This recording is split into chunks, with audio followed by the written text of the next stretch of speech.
სამის ხეობა საერთოდ თლიანად საქართველოს ერთ-ერთი საინტერესო ისტორიული ადგილი არის. ძალზედ ისტორიული. კერძოდ რა ახლა.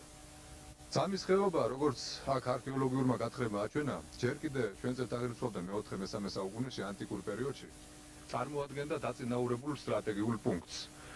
დაწინაურებული იყო ისეთი დასახლებები აქ, როგორც იყო ქალაქი მძოვრეთი, ანუ ზორეთი. რას ნიშნავს ახლა? ეს ნიშნავს, აქ იყო საბაჟო, სადაც გაივლიდნენ იმ პერიოდის დიდი ქარავნები, როგორც სავაჭრო, აგრეთვე სამოქალაქო და სხვადასხვა დანიშნულებისა. სხვადასხვა პერიოდში ძამის ხეობა და ეს ძამის ციხე, სადაც ჩვენ ახლა ვიმყოფებით, ეკუთვნოდა სხვადასხვა დაწინაურებულ საგვარეულო საქართველოში. კერძოდ, მე-10 საუკუნეში ძამის მთავარს ადარნასეს ეკუთვნოდა ეს ადგილები.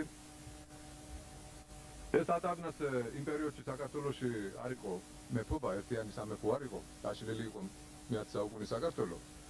და როგორც ჩანს, აქ მოხდა ბრძოლებიც. კერძოდ, მე-10 საუკუნეში აფხაზეთის მეფე დემეტრე ზდევნიდა თავის ძმას თეოდოსს. თეოდოსი გადმოსულა იქიდან და შეხიზნია ძამის მთავარს ადარნასეს. როგორც ჩანს, დემეტრე მოსდია მას ბოლომდე და ძამის ციხესთან მოხდა ბრძოლა და ამ ბრძოლაში აფხაზეთის მეფეს დემეტრეს გაუმარჯვია. შემდგომ პერიოდში უკვე, როდესაც შეიქმნა ერთიანი სამეფო და დაწინაურდნენ სხვადასხვა ფეოდალური საგვარეულობი, ძამის ციხეს და ძამის ხეობას ეკუთვნით გამრეკელ თორელთა დიდ ფეოდალურ გვარს. უკვე შემდგომში, შუა საუკუნეებში, მათ განაყარ ჯავახიშვილებს ეკუთვნოდათ. მათ შემდეგ ეკუთვნოდათ ჯავახიშვილებს, ეკუთვნოდათ ორბოძლელ ჩიჟავაძეებს ძამის ხეობა, ხოლო უკვე შემდგომში, უკვე მე-14 საუკუნის ბოლოდან და მე-15 საუკუნის დასაწყისიდან ძამის ხეობის ბატონ-პატრონი ხდებიან ციციშვილები და სასიცილოში შედის ეს ადგილები.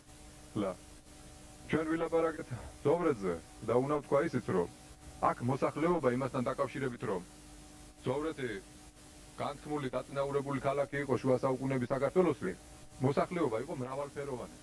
და აღსანიშნავია ის ფაქტი, რომ დიდი რაოდენობით უცხოვრია სხვადასხვა ებრაელ მოსახლეობას ზოვრეთში, ძველ პერიოდში.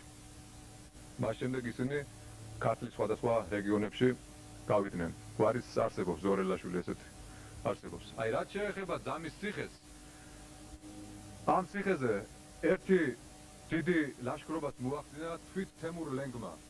ეს ნამდვილი აღმოსავლეთის ბრძანებელი იყო მოგეხსენებათ და 1399-1407 წლებში თემური რამდენჯერმე შემოესწია საქართველოს, დაფიქსირებულია მისი 8 შემოსევა და ერთ-ერთი შემოსევის დროს მეფე გიორგი მე-7-მ ძამის ციხე შემოაფარა თავი.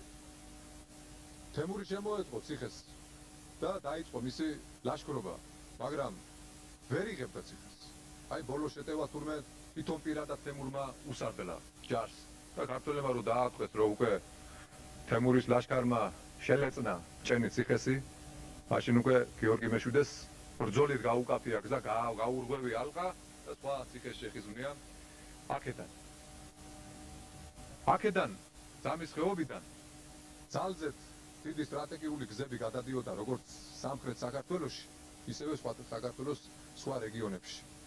როგორც მოგახსენეთ, საქარავნო გზები გადადიოდა, სავაჭრო გზები გადადიოდა, საბრძოლოც ასეთი მხედართათვის გზები და ეს ყოველივე საფუძველს იძლეოდა იმისას, რომ აქ ცხოვრება ყოფილიყო გაცხოველებული.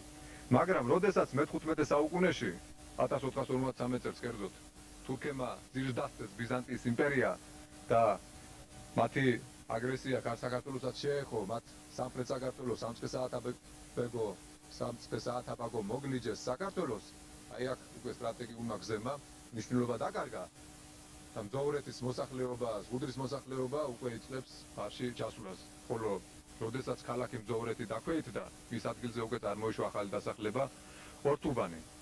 გვიან პერიოდში უკვე მე-15 საუკუნეში, მე-15-დან მე-17 საუკუნეში აქ ციციშვილები თავადობენ, მოსახლეობენ, როგორც იტყვიან და ეს ამდენად იყო საინტერესო ეს ადგილები. მრავალი ეკლესია, მონასტერია ამ ხეობაში, მრავალი ციხეა, ერთ-ერთი შესანიშნავ ციხეზე, რომელიც მთელი საქართველოს მასშტაბებით ერთ-ერთი ღირსშესანიშნავი არის ჩვენ ვიმყოფებით დღეს.